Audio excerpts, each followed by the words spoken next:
It was late at night in a quiet neighborhood. The air was warm and sticky, the kind of weather that made people stay indoors. Most houses had their lights off, except for a few where someone might still be awake watching TV or reading a book. Streets were empty, save for the occasional car driving by. Everything seemed peaceful, but officers Carl Jenkins and Lisa Monroe knew better than to let their guard down. Even in nice neighborhoods, trouble could happen any time. Carl and Lisa had been partners for 3 years now. They worked well together because they trusted each other. Carl was older, with short gray hair and a no-nonsense attitude. He had seen a lot during his time as a cop, and he liked to think he could read people pretty well. Lisa, on the other hand, was younger, with curly brown hair tied back into a ponytail. She was sharp and observant, always asking questions and noticing small details others might miss. Together, they made a good team. That night, they were patrolling the area after getting reports about some break-ins. Nothing big, just a few stolen bikes and tools, but it was enough to make residents nervous.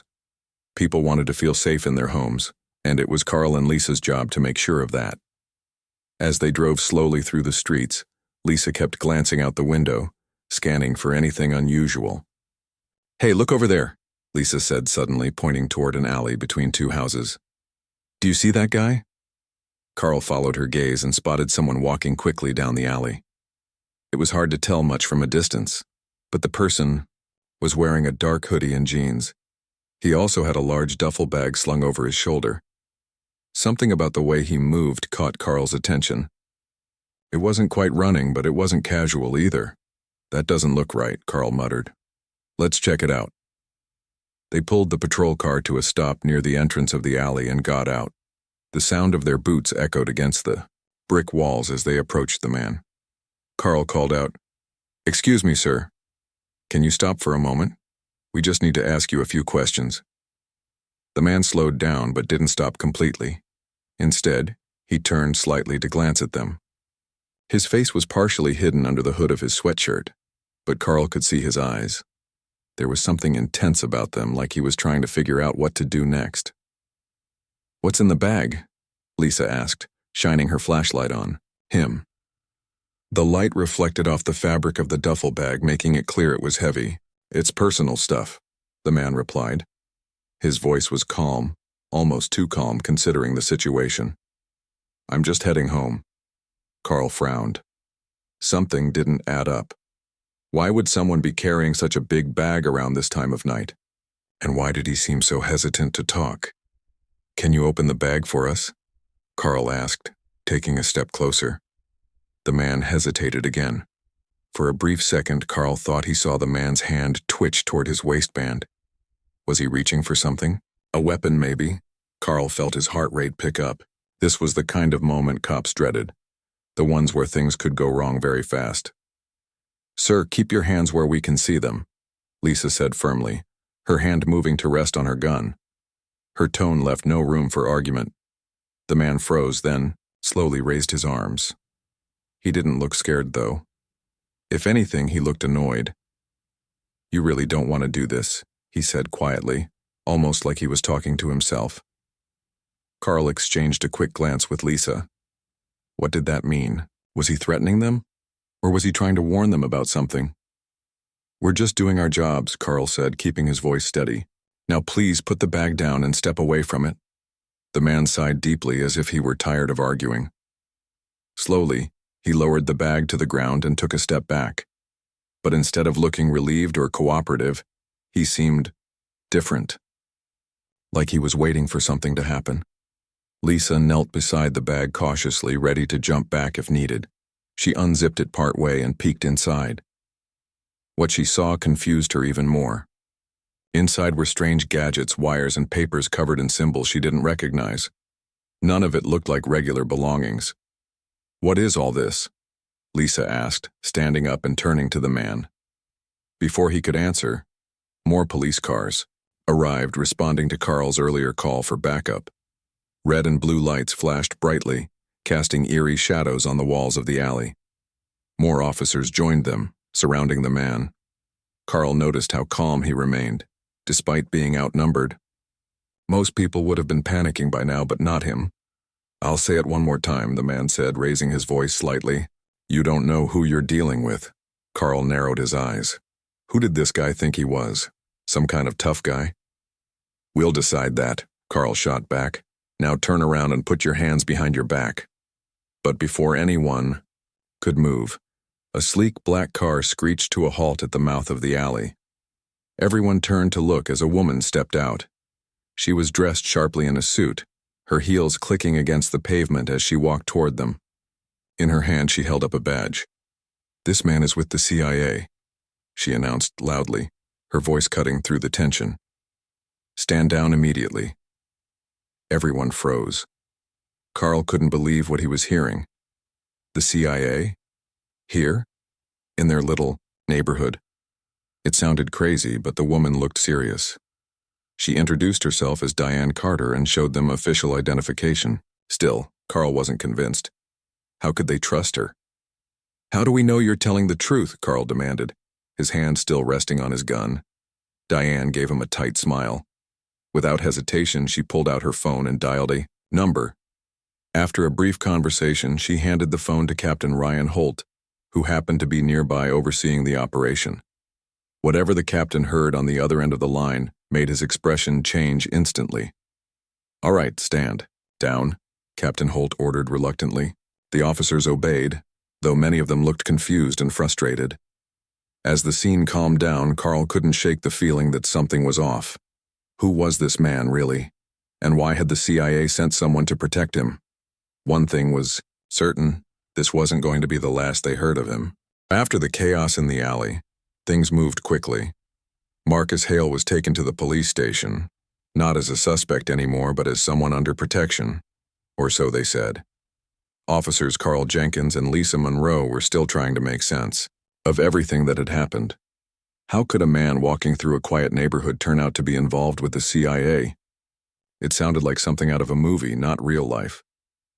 Inside the station, Captain Ryan Holt called everyone into a private meeting room.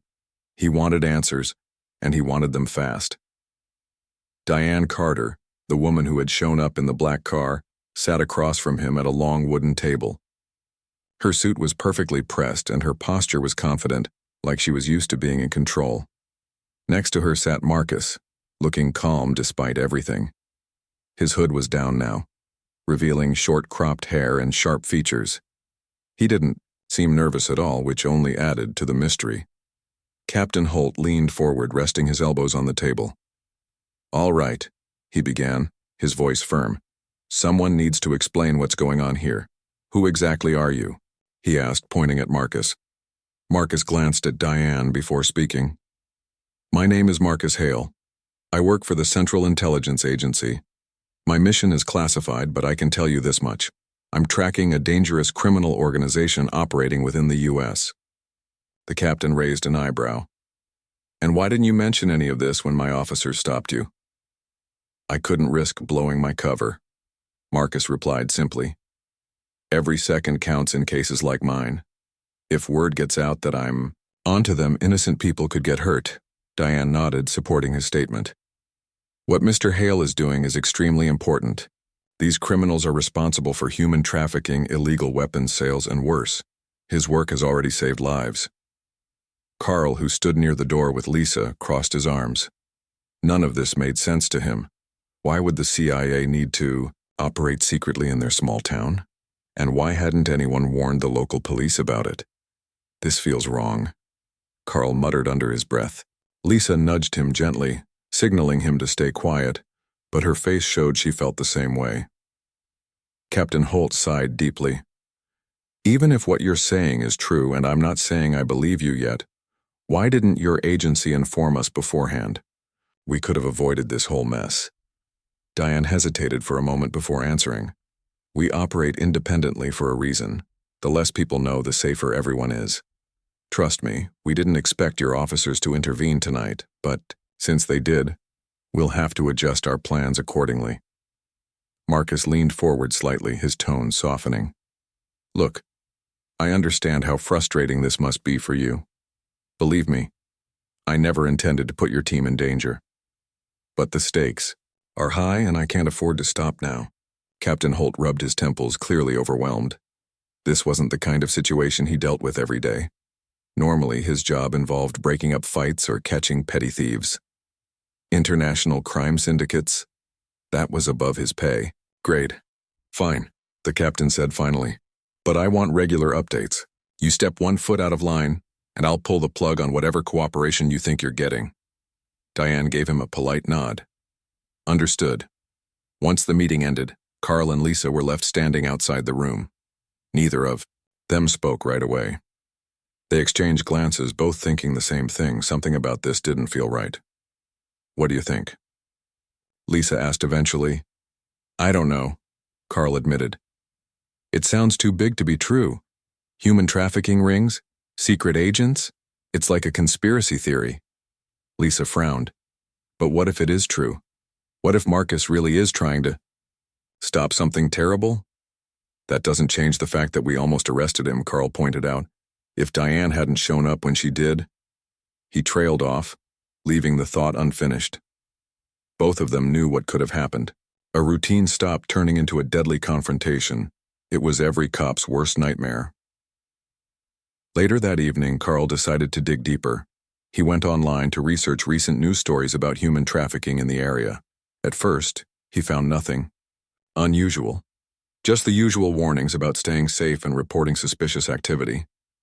But then he stumbled upon something interesting. A few weeks ago, there had been rumors about missing persons in nearby towns. Young men and women disappearing without a trace. Authorities claimed they had run away or fallen victim to accidents. But no bodies were ever found. Could these cases be connected to what Marcus was investigating? Carl wasn't sure, but it was enough to make him curious. He printed out the articles and brought them to Lisa the next morning. Take a look at this, he said, spreading the papers across her desk. Doesn't it sound familiar? Lisa scanned the headlines, her eyes widening as she read. You think Marcus is after whoever's behind these disappearances? It makes sense, doesn't it? Carl replied. Why else would the CIA send someone undercover to our little corner of the world? Lisa nodded slowly. Still, it doesn't explain why they didn't loop us in. If they're working to protect people, shouldn't we be helping them? Carl shrugged. Maybe. Or maybe they don't trust us. That idea bothered Lisa more than she cared to admit. She had always believed in teamwork and transparency. Keeping secrets went against everything she valued as a police officer. Yet deep down, she understood why agencies like the CIA might choose to operate alone. Sometimes secrecy was necessary to catch the bad guys. As the days passed, Carl and Lisa kept tabs on Marcus from a distance. They didn't approach him directly. That would raise too many questions. But they paid attention to where he went and what he did. To their surprise, he seemed to blend seamlessly into the community. During the day, he visited coffee shops, libraries, and parks. At night, he returned to a modest apartment on the outskirts of town. Nothing about his behavior screamed, secret agent. Yet Carl couldn't shake the feeling that Marcus was always watching, always listening. One afternoon, while Lisa was patrolling the streets, she spotted Marcus sitting on a bench near the bus station. He was scrolling through his phone, seemingly oblivious to the world around him.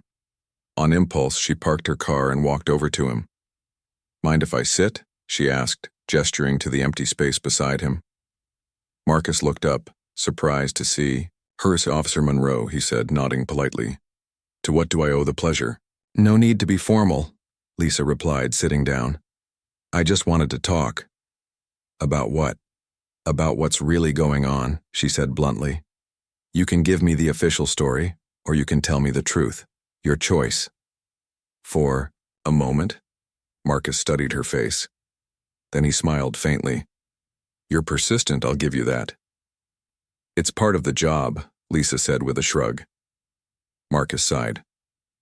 All right, here's the deal. There's a group operating in this region, human traffickers, smugglers, you name it. They're smart, organized, and dangerous. I've spent months gathering intel on them. Tonight's encounter with your team, let's just say it complicated things. Lisa frowned. How complicated? Enough that I might need your help, Marcus admitted. But if you decide to get involved, there's no turning back. Once you're in for good. She hesitated. Helping a CIA agent wasn't part of her job description. It could put her career and her life at risk. But at the same time, she couldn't ignore the possibility of saving lives. "I'll think about it," she said finally. Marcus nodded. "Fair enough. Just remember, one wrong move and we're all dead." With that ominous warning, he stood up and walked away, leaving Lisa alone on the bench. As she watched him disappear into the crowd, she realized she had a decision to make.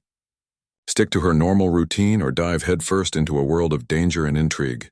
Either way, nothing would ever be the same again.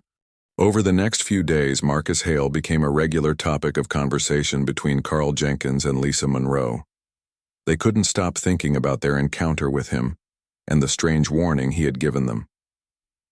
"You really don't want to do this," he had said back in the alley. At the time, it sounded like a threat. Now it felt more like advice. Lisa was especially torn. After her brief chat with Marcus at the bus station, she couldn't shake the feeling that he needed help. She didn't fully trust him, but something about his calm demeanor made her believe he wasn't lying. If what he said was true, if there really was a dangerous group operating in their town, then ignoring the problem would mean turning her back on people who might need saving. Carl, on the other hand, was more cautious. He had spent years in Tauti-Wire. Law enforcement and experience had taught him to question everything. "We don't know anything about this guy," he told Lisa during one of their late-night patrols. "For all we know, he could be making it all up." "Why would he lie?" Lisa countered. "He didn't have to tell me anything, but he did. Doesn't that count for something?" Carl sighed. "Maybe. Or maybe he's just trying to rope us into something bigger than we can handle." Despite their differences, both officers agreed on one thing: they couldn't ignore the situation any longer. Whatever Marcus was involved in, it was happening right under their noses. And if innocent lives were at risk, they had a duty to act. Meanwhile, Marcus continued his investigation, working tirelessly from his small apartment. It wasn't much, a single bedroom with peeling wallpaper and creaky floors, but it served its purpose. The real action happened on his cluttered desk, where maps, notebooks, and electronic devices formed a chaotic puzzle of information. Every night, Marcus pored over encrypted files, piecing together clues about the criminal network he was tracking. His target, known only as the Broker, was a master manipulator who controlled a vast web of illegal activities. From human trafficking to arms dealing, no crime seemed off limits. What worried Marcus most was how deeply embedded the Broker's operation appeared to be, not just locally, but across the country. One evening, while analyzing data on his laptop, Marcus received a call from Diane Carter. Her voice came through the speakerphone, sharp and urgent. "We've got a problem," Diane said without preamble. "Someone tipped off the Broker about your presence here. You need to move fast before they vanish again." Marcus cursed under his breath. This wasn't good news. Being exposed meant losing months of progress and possibly putting himself and others in danger. "Do we know who leaked the info?" he asked. "Not yet," Diane replied. "But I'm looking into it. For now, focus on gathering solid evidence. We can't afford another slip-up." After hanging up, Marcus leaned back in his chair, running a hand over his face. He knew Diane was right. Time was running out, and every second counted. But going after the Broker alone was risky. He needed backup, people he could rely on, even if they weren't officially part of his mission. That's when he thought of Carl and Lisa.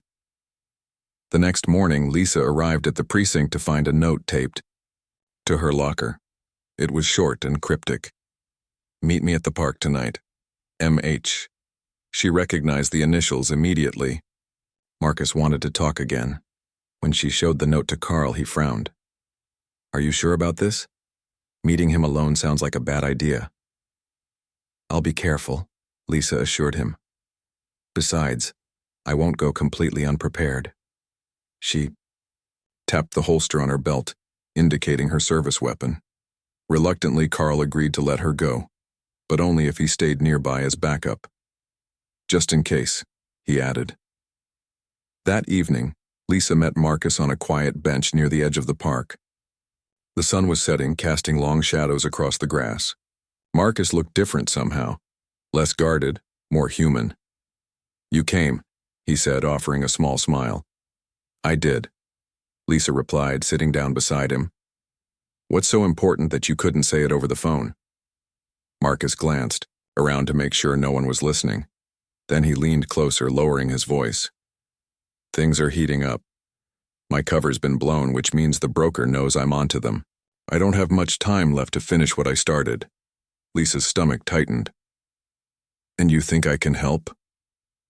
"I think you and Carl can," Marcus corrected. "I've seen how dedicated you are. You care about doing the right thing, even when it's hard. That's exactly the kind of person I need right now." Lisa hesitated. Helping Marcus would mean stepping far outside the boundaries of her job. It could get messy, complicated, and dangerous. But deep down, she knew she couldn't walk away, not when lives were at stake. "What do you need us to do?" she asked finally. Marcus exhaled, relief washing over his face. "First, I need eyes and ears on the ground. Keep an eye out for anything unusual. Strangers lurking around, vehicles parked where they shouldn't be, that kind of thing. Second, I might need access to police resources. Nothing major, just enough to keep tabs on certain individuals." Lisa nodded slowly. "Okay, but if we're going to do this, we do it my way. No secrets. You share everything you know, and we'll decide together how to proceed." Marcus held out his hand. "Deal." As they shook hands, Lisa felt a mix of excitement and dread. She was stepping into unknown territory, but she also felt a sense of purpose she hadn't felt in years. Maybe this was why she had become a cop, to make a difference, however small. Back at the precinct, Carl listened intently as Lisa recounted her conversation with Marcus. To his credit, he didn't argue or try to talk her out of it. Instead, he rolled up his sleeves and got to work. "All right," he said. "If we're doing this, we're doing it smart. First things first, we need to gather intel. Who exactly are we dealing with?" Together, they began reviewing old case files, looking for patterns or connections that might tie local crimes to larger operations. They paid special attention to missing persons reports, suspicious financial transactions, and known associates of shady characters. Slowly but surely, a picture started to emerge. One name kept popping up: Eric Dawson, a respected councilman with a reputation for community outreach. Dawson seemed like an unlikely suspect. But according to Marcus's notes, he had ties to several businesses linked to illegal activities. Could Dawson be connected to the broker? Lisa decided to dig deeper. Using her badge and rank, she requested access to Dawson's public records. What she found raised red flags. Large sums of money had been funneled into offshore accounts under Dawson's name. There were also photos of him meeting with individuals known to associate with organized crime. "This could be it," Lisa said, showing Carl the evidence. "If Dawson's dirty, then taking him down could unravel the whole operation." Carl nodded grimly. "Let's hope Marcus agrees." When they met with Marcus later that week, he listened carefully as Lisa laid out their findings. By the end of her explanation, his expression was grim. "This confirms what I've suspected for a while," Marcus admitted. "Dawson isn't just involved. He's one of the key players.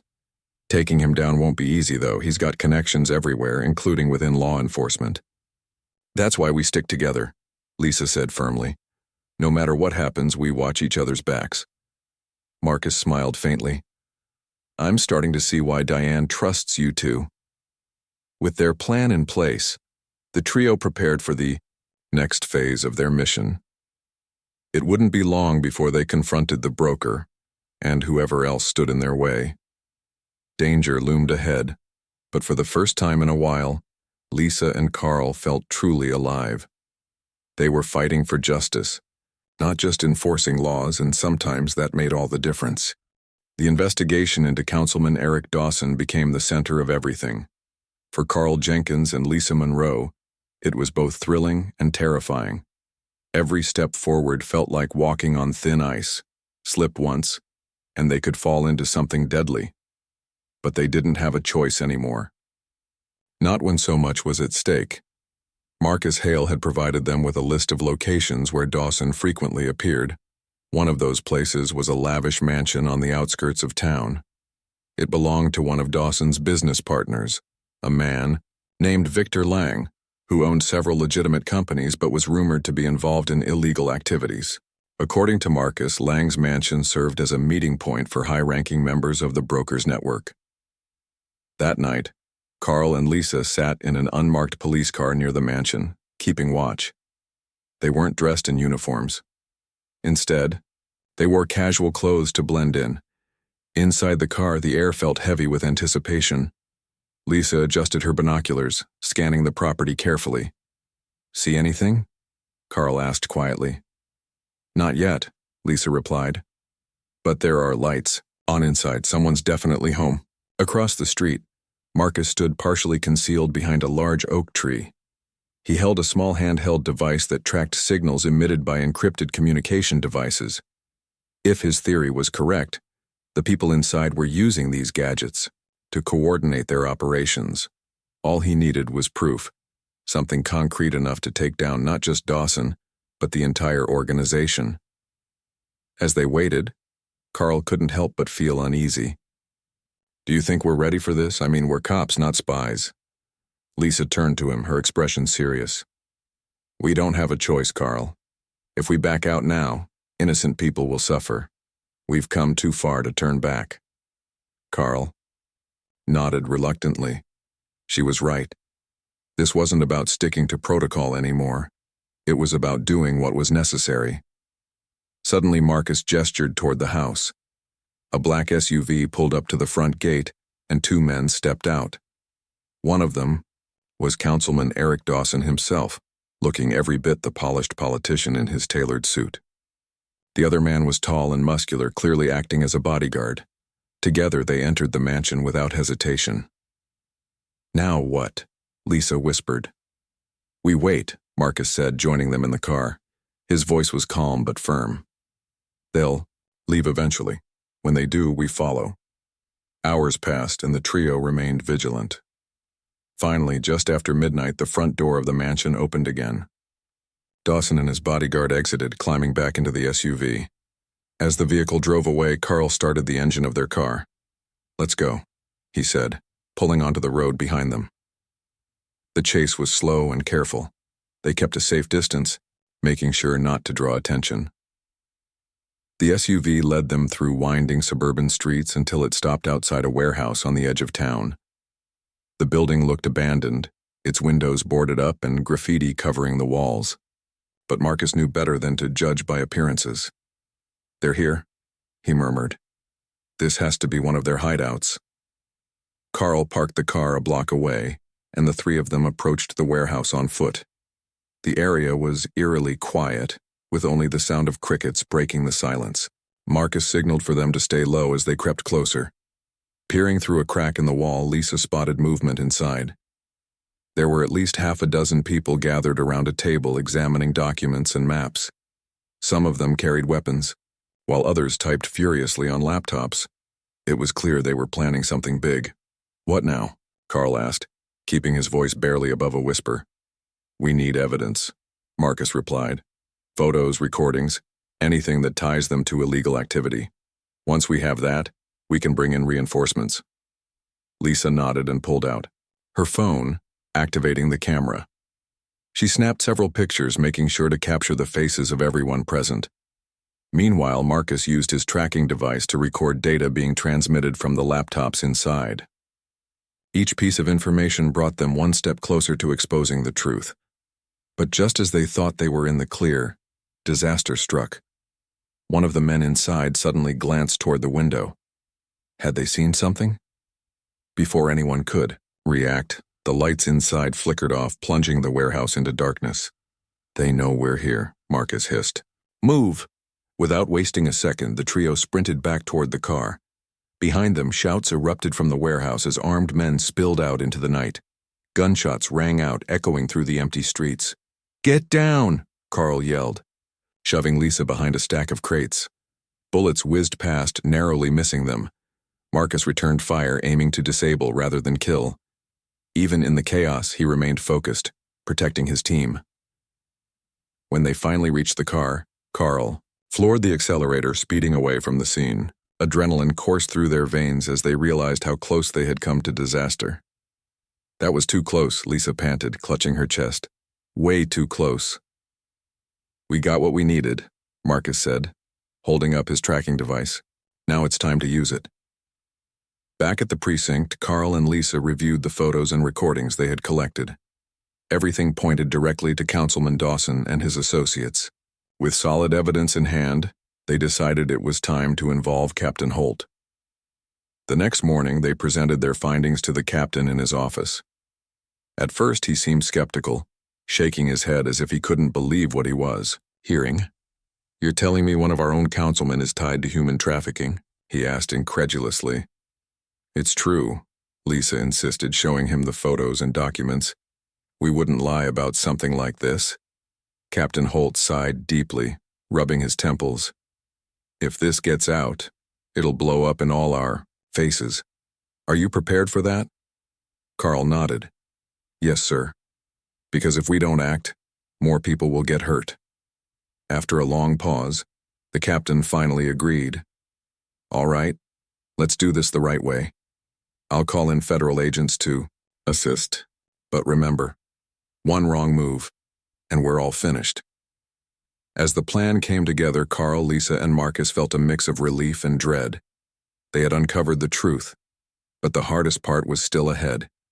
Taking down someone as powerful as Councilman Dawson wouldn't be easy, and they knew the broker wouldn't go down without a fight. Little did they realize, however, that the real danger was closer than they thought. The final pieces of the puzzle were falling into place. With evidence linking Councilman Eric Dawson to the broker's criminal empire, Carl Jenkins, Lisa Monroe, and Marcus Hale prepared for their biggest challenge yet. They knew that exposing Dawson wouldn't be easy. He had friends in high places, people who would do anything to protect him, but they also knew they couldn't back down now. Too many lives depended on them. Their plan was simple: stage a sting operation at the warehouse where Dawson conducted his secret meetings. Federal agents would surround the building while Carl, Lisa, and Marcus went inside to confront him directly. It was risky, but it was the only way to catch Dawson red-handed. On the night of the operation, the team gathered outside the warehouse. The air was cold, and the streets were deserted, adding to the eerie atmosphere. Carl tightened his grip on his gun, trying to steady his nerves. "You sure about this?" he asked Marcus, his voice barely above a whisper. "As sure as I'll ever be," Marcus replied. His tone was calm, almost reassuring. "Just stick to the plan, and we'll get through this." Lisa nodded, her eyes scanning the darkened building. "Let's finish this." With a deep breath, they moved forward, slipping quietly through the side door. Inside, the warehouse was cavernous and shadowy, filled with stacks of crates and old machinery. The faint hum of electricity buzzed in the background, masking the sound of their footsteps. They found Dawson exactly where they expected him to be, in the center of the room, surrounded by documents and maps spread across a makeshift table. He looked up as they entered, his expression shifting from surprise to amusement. "Well, well," Dawson said, spreading his arms wide. "If it isn't our local heroes, what brings you here tonight?" Marcus stepped forward, his gaze unwavering. "It's over, Dawson. We know everything."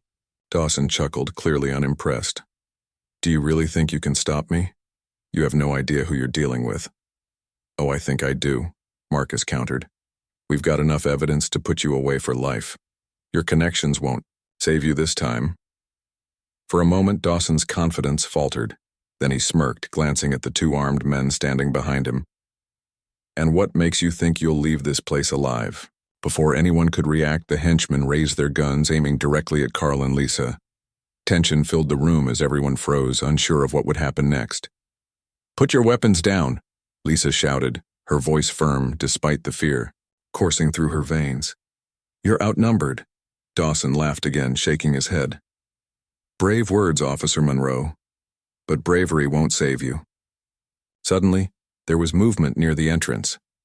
Federal agents stormed in, surrounding the group.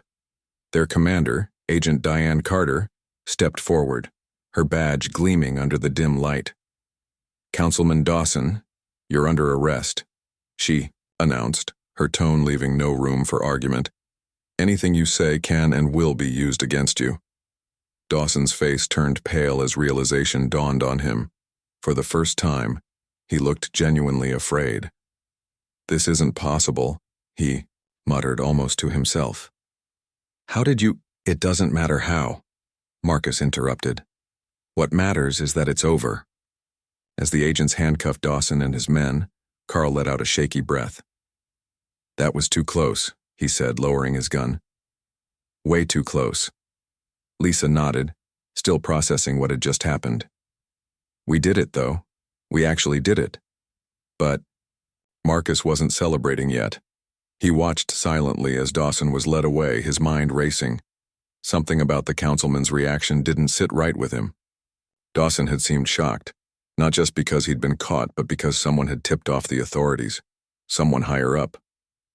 Later that night, after the chaos had settled, Marcus met with Diane in a quiet corner of the precinct. "There's more to this," he said, his voice low. "Dawson didn't act alone. Whoever gave him orders is still out there." Diane frowned, leaning closer.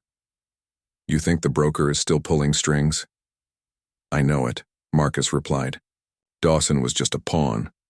Until we find the real mastermind, none of us are safe." Back at the precinct, Carl and Lisa reflected on everything that had happened.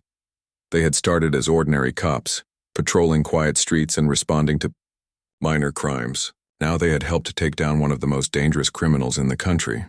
It felt surreal. Captain Holt joined them in the break room, looking both proud and exhausted.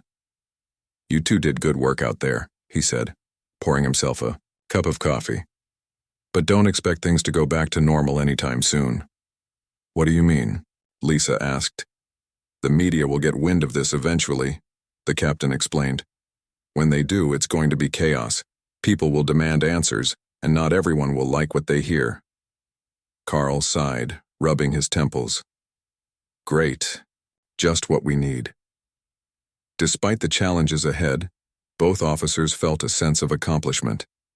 They had made a difference, not just for their town, but for countless others whose lives had been touched by the broker's network.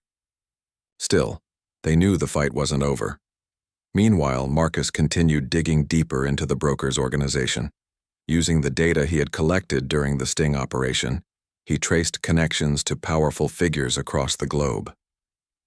Each lead brought him closer to uncovering the truth, but also closer to danger. One evening, as he sat alone in his apartment reviewing files, his phone buzzed with an incoming call. It was Diane. "We've got a problem," she said without preamble. "Someone leaked classified information about the operation. Names, locations, everything." Marcus cursed under his breath. "Whoever did this wants us dead." "Exactly," Diane replied, "which means we need to move fast. If the broker finds out who we are, we're all targets." "Then we stay one step ahead," Marcus said firmly.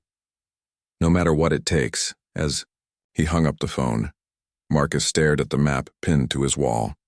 Red strings connected various names and locations, forming a complex web of corruption and deceit.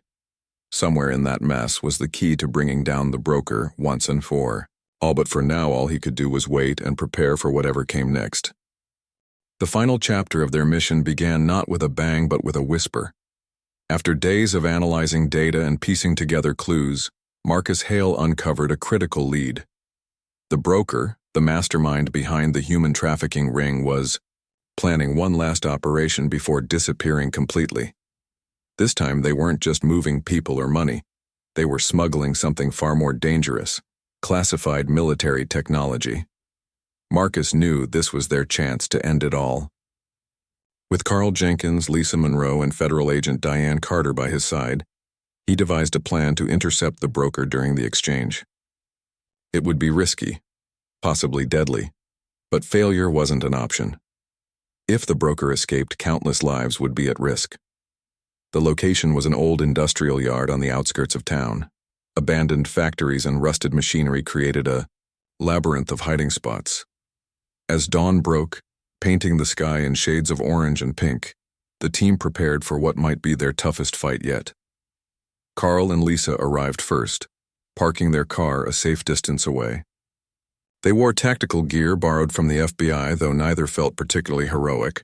To them, this was still just another day on the job, a very dangerous day, but still part of their duty. "You ready for this?" Carl asked, checking his weapon one last time. "As ready as I'll ever be," Lisa replied, her voice steady despite the knot of fear in her stomach. "Let's just hope Marcus knows what he's doing." Moments later, Marcus joined them, accompanied by Diane. His expression was grim, his usual calm replaced by a quiet intensity. "Listen carefully," he said, his voice low. "We don't know how many men the broker has with him. Stay alert and don't hesitate if things go south." Diane nodded. "Federal agents will secure the perimeter. Your job is to get close enough to identify the broker. Once we have confirmation, we move in together." With that, the group split up, each taking a different route into the industrial yard. Smoke from burning barrels filled the air, making it hard to see clearly. Shadows danced across the ground as they moved cautiously, their footsteps muffled by the soft dirt. It didn't take long to find the broker. Near the center of the yard, surrounded by armed guards, stood a tall figure cloaked in a dark trench coat. Their face was hidden beneath the brim of a hat, giving them an almost ghostly appearance. Around them, crates marked with ominous symbols hinted at the illicit cargo inside. Marcus signaled for Carl and Lisa to stay back while he approached. Raising his hands to show he wasn't armed, he called out, "It's over. You're surrounded." The broker turned slowly, revealing a smirk that sent chills down Marcus's spine. "Surrounded? Or betrayed?" they said, their voice smooth and cold. "Did you really think you could stop me?" Before Marcus could respond, chaos erupted. Gunfire rang out as the broker's men opened fire on the team. Carl and Lisa dove for cover behind a stack of crates, returning fire as best they could. Diane shouted orders into her radio, calling for backup, but the sound of bullets drowned her out. Through the smoke and confusion, Marcus kept his focus on the broker. He couldn't let them escape, not again. Dodging gunfire, he sprinted toward the shadowy figure, tackling them to the ground. For a moment, the two struggled, locked in a desperate battle. The broker fought back fiercely, proving to be stronger than Marcus expected. But Marcus had one advantage: determination. Summoning every ounce of strength, he managed to pin the broker down, tearing off their hat to reveal their identity. What he saw shocked him. Underneath the disguise was none other than Councilman Eric Dawson. But how? They had arrested him days ago, or so they thought. Realization hit Marcus like a punch to the gut. The man they'd taken into custody must have been a decoy, planted to throw them off track. All along, Dawson had been pulling the strings, hiding in plain sight. "You underestimated me," Dawson sneered, struggling against Marcus's grip. "And now you'll pay for it." Before Marcus could react, one of Dawson's henchmen fired a shot, narrowly missing him. Forced to release Dawson, Marcus rolled to safety, rejoining Carl and Lisa behind cover. "We need to end this now," Lisa shouted over the noise. Her face was streaked with dirt, but her eyes burned with resolve. "Agreed," Marcus said, reloading his weapon. "On my signal, we push forward. Don't stop until Dawson is in cuffs." With renewed energy, the trio launched a coordinated assault, driving Dawson's men back. Federal agents flooded the area, overwhelming the remaining resistance. Cornered and outnumbered, Dawson finally surrendered, dropping to his knees with his hands raised. "It's over," Marcus said, stepping forward to handcuff him. "You're done." Dawson glared up at him, hatred flashing in his eyes. "This isn't the end," he spat. "There will always be someone else to take my place." "Not today," Marcus replied firmly. "Today, justice wins." As the sun rose higher in the sky, the industrial yard fell silent. Agents secured the scene, collecting evidence and rounding up prisoners. Carl and Lisa stood side by side, watching as Dawson was loaded into a police van. "What happens now?" Lisa asked, softly, Now we rebuild, Carl answered. This town, our trust, everything. Marcus approached them, his shoulders slumping with exhaustion. For the first time in months, he allowed himself a small smile. You two did good. Better than good. Without you, none of this would have been possible. Lisa shook her head. We couldn't have done it without you, Marcus. You risked everything to bring these monsters down. And you reminded me why I started this job in the first place, Marcus admitted. To protect people, to make a difference. As federal agents led Marcus away to debrief him, Carl and Lisa exchanged a glance. Life wouldn't return to normal anytime soon, not after everything they'd been through. But for the first time, in a long while, they felt hopeful. Hopeful that they had made their community safer. Hopeful that they had honored the badge they wore. Later that evening, as the town slept peacefully, Carl sat in his patrol car, staring at the stars. Lisa leaned against the hood beside him, sipping coffee from a thermos. You think it's really over? She asked. Carl shrugged. For now, yeah. But evil never truly sleeps. That's why we keep fighting. Lisa smiled faintly. Then I guess we'd better get used to it. Together, they drove off into the night, ready for whatever came next.